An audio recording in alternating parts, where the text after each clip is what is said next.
Hey guys, I just watched a video from Patrick. Did DaVinci Resolve ever promised lifetime upgrades? It was such an interesting video so that I decided to take my microphone and also talk about this topic with you guys. He made a video, I don't remember exactly when DaVinci Resolve 20 beta was announced. Then he made a video about will DaVinci Resolve be upgraded to subscription, or will it be more money, or will it change their money model? This video was already interesting. I will link this video in the description as well. I didn't thought too much about it. I didn't want to make a video about it because it was nice watching his video. So if you're new to the party, you don't know what he was talking about, definitely check out this video. And the reason why I make this video now is because in the video that I just watched about DaVinci Resolve, did DaVinci Resolve ever promise lifetime upgrades? And Patrick was basically asking, does anyone in the community has proof? Because in his first video, when he talked about that, basically showing that the DaVinci Resolve 20 update will be the same like it was in the past. So what do I mean? What did he mean? When we have DaVinci Resolve free, right? The free version that has a lot of functionalities. So many times when people come to me and they ask me like, hey, do I have to upgrade to the studio version? Do I need it or not? I even have a video dedicated in my masterclass talking about that the most stuff that you need for your daily stuff you can do in the free version. There's so many in the free version. This is just it's mind-blowing because I came from a software. My first couple of years working in video editing was all in Premiere Pro.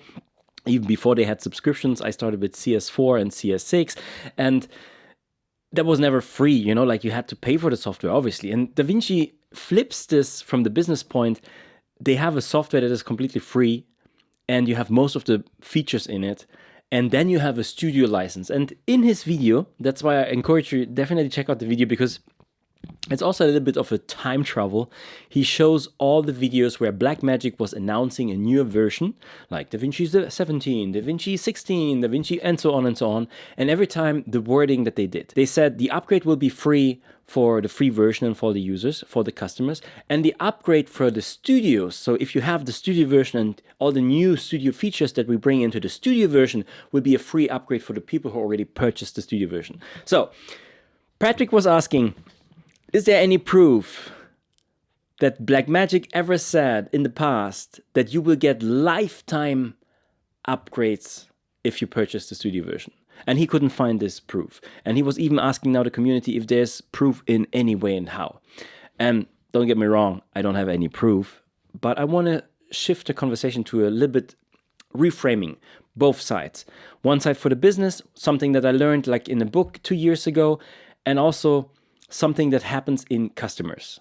That's what I want to share. So I don't have any proof or something, but I'm maybe also guilty. Same like he was saying in this video, I'm maybe also guilty because every time when I told people on this channel here, hey, it's a no-brainer, just upgrade to the studio version because you will get the upgrades. And I'm not sure if I said lifetime, but I definitely said you will get the upgrades because based on the past. I purchased my studio version with DaVinci 18. I got all the free upgrades to 19. And probably will also get now the free upgrades to 20. And if you had the studio version even older, because that is what happened in the past, if you purchased the studio license on the desktop, for example, with DaVinci 13 or 14, you got now all the upgrades for the studio, like all the new features in the studio for free. You didn't have to pay for that. And that's why I love his video, because he shows the mentality and the mindset behind how appreciated Blackmagic actually is, that they are not coming at us as customers and saying like, oh, how can we squeeze out every little penny? Like, obviously, as a business, you have to think about how you can make money. And I will talk about this in a second. So it was actually very refreshing to see that Blackmagic, the company from Australia, is an amazing company when it comes to like what they actually offer for the value. By the way, this is a book that I was reading. Alex Hormozi, you maybe know him from the internet because he got a following crazy, but his book is actually super interesting. The Grand Slam offer, 100 million offers. And he talks about the value equation. So if you as a company or you have a product or a service, what you want to do is, doesn't matter now what you charge, you always have to make sure that the perceived value that your customers are getting is far more than what you take. So, and I see this now with Blackmagic, what they do in comparison to the other companies who have editing software out there, right? They have a product that is perceived for us far more advanced for for way less that we pay, right? And that means they're doing something completely right. So the first thing I want to talk about, sorry that I'm rambling a bit, but it's maybe a super interesting topic. And also let me know in the comments what you think about this topic, about will DaVinci Resolve be paid in the future? How did you saw the announcements of DaVinci Resolve and Blackmagic? And let me know in the comments. So first of all, let's talk about the competitor, Adobe. I was 10 years a customer of Adobe, and in the end I paid like, I think 4 or 5 years the subscription model, which is a lot of money if you calculate that. I paid the full package. If you calculate that for a yearly base, I think it was 1,200 or something, a lot of money. The thing is, Adobe is a software company. All of their main and core products is software. And I talked about this here on my channel too. Blackmagic has this big advantage. It's actually like Apple. Apple is not just a software company. If you compare, for example, Microsoft, you can compare it completely, obviously, but if you compare Microsoft at the beginning, their main product with, like, for example, Windows was a software. While Apple from the beginning tried to dominate both software and the hardware. That puts you in a completely different position on the market. Let me explain. If you look at Blackmagic, their main and core product is not DaVinci Resolve. Even if they have a DaVinci Resolve studio, and I don't know exactly how they are structured, so it could be that the department that is developing DaVinci Resolve is actually only living off from the money that they get from DaVinci Studio. So because I don't know the exact structure, right, I don't want to now say something that is not true.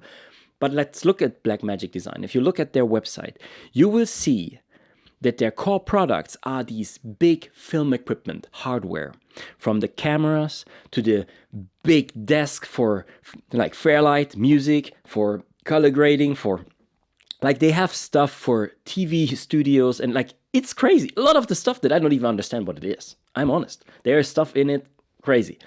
But they have hardware that they sell, and that is, correct me if I'm wrong in the comments, but that is their core product. That means they are not relying that DaVinci Resolve has to bring in all the money. So in that case, they can do something like we now saw in Grand Slam Offer from Alex Hormozi. They can give something that normally would cost another company for less money. They can give DaVinci Resolve free, the free version, and still make money on it. And that is the amazing part on that. And why do I say that and why do I point to that? Blackmagic Design has this unique opportunity because they are sitting in the market and have both. They have the software and the hardware, that they don't have to rely on the hardware. That doesn't mean that it will change, right? So it could change everything. But what Patrick also was talking about in his videos, that the philosophy of the founder, the CEO that also makes all the presentation videos, he actually is completely against subscriptions, right? And because of that, as long as he is in charge, probably we will not change that. But that is now also against me because maybe I gave the impression in the past that DaVinci always will be then a free update, which DaVinci could, or Blackmagic could decide to change that, right? So, and every update was basically, hey, this time we didn't decide to charge for it, you can get the free upgrade. That could change, and that is, so this is the one thing I want to bring over also to my audience here in this video, even if it's a little bit complex. The second part, though, is that Blackmagic doesn't need to do that based on what I just explained you, that they have a complete different structure.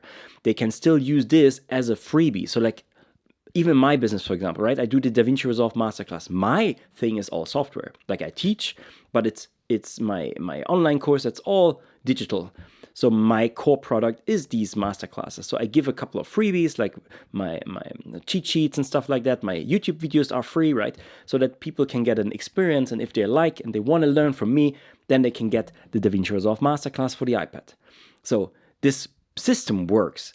And for them, they just have a higher valued freebie. That's DaVinci Resolve, of course. Okay, now let's come to the second part. Patrick was asking, is there a promise for lifetime upgrades? Even if there was never a promise of lifetime upgrades, I want to shift the conversation to a different direction. I was reading the book, The E-Myth for Small Business Owners. I forgot the name from who, but in this book, he has this interesting, in this book, it's all about structuring your company. So it is basically like what most small business owners do wrong is they come as a technician into the business. They maybe worked, let's say, as a carpenter for many years, and they think they know everything about the business because they were basically doing everything in the other business. And now they start the business and they keep doing the technical work. They never develop the skill of the entrepreneur, thinking about how can I grow my business, what kind of problems can I solve in addition to what I'm already solving, and how to structure my business. How can I not work in my business? How can I work on my business? This is one of the sentences that comes from this book. And he has this amazing story in the book. It's let's say you go to your hairdresser and you have an experience at your hairdresser. It's the first time you go there, and the very first time he presents you coffee, he gives you a free massage, and like a lot of bonuses, right, that you experience so that you have a nice feeling and you feel like, oh, this is an amazing hairdresser. Like I will go to him the next time. But the next time you go to him, he doesn't offer you a coffee. He doesn't give you a massage. Also, he didn't really have time. He gave everything to his his apprentice, and the apprentice is doing it completely the opposite, and you don't like it. And the third time you go there because you think like, okay, I give it another shot. So he didn't give you a coffee, but he gives you the massage. And he talked in this book, like, even if it was never written that you should get a free massage or free coffee, we as customers, we develop something like patterns. We love if something happens the exact same way. That is the reason why companies like, for example, Starbucks or McDonald's are so successful. I'm not saying that they're good companies, don't get me wrong, but he talks about these companies, what they do right. They are the so-called turnkey businesses. They developed a structure, and it doesn't matter where in the world you go, you will find the exact same experience. And this is what we deep down, when we want something, when we go to a movie, we want this experience. We want that this experience is the pattern that how can I say that? Like our expectation is met. Not the expectation like I said, is nothing that they were writing down, the hairdresser, right? It didn't say you get free coffee, you get free massage. No, and don't get me wrong, that doesn't mean that everybody has to do it. But the problem, and now I'm coming full circle, even if it was never said that there was a promise for lifetime upgrades. If you do this for 10, 15 years, it's the same equivalent, because in the book he talked about this. When you have this experience and the hairdresser, 3 times you went there and 3 times you can never be sure what you get for the money that you pay there. And maybe some people say like, who cares, it's just a haircut. But other people, they like it because of the experience. So they will look for another hairdresser where even if the things are never said as rules, oh, this person is always nice to me, it always gives me a massage. It's like you wouldn't demand these things. You would never go there, I'm not going to you because you didn't give me a coffee. We know that this is socially awkward. But here comes the thing. We humans are buying stuff based on our emotions and our pattern recognition. So in his book, he shows that these companies who are not structured will actually lose money. Why do they lose money? Because the customer, even if he can't articulate, he will never say, I'm not coming to you because I didn't get my coffee today. No, he feels chaos. And what customers likes, and I will end with this, he said that in the book, is very amazing. What customers actually want is our own life, we as customers, me included, right, is sometimes so chaotic. We love to find businesses where it's in order. When we do the things and we know this is what we get, this is the pattern, this is the experience, and then we can feel order, and we have a deep satisfaction in us. So, don't quote me on this because Blackmagic can do whatever they want. But even if they never said it's lifetime upgrades, and maybe I was the one who said that, and I'm sorry for that, but this is what customers feel. If you treat them like this, hey, the last 20 years, all the upgrades were for free. Even if it was never written, this is an underlying law, I don't know how to explain that happens in us. We know that they can charge for it. We know that they could do the same like Adobe and make a subscription, make more money off of it, and they will still have big customers because we need the software, right? But yeah, that's my take on it.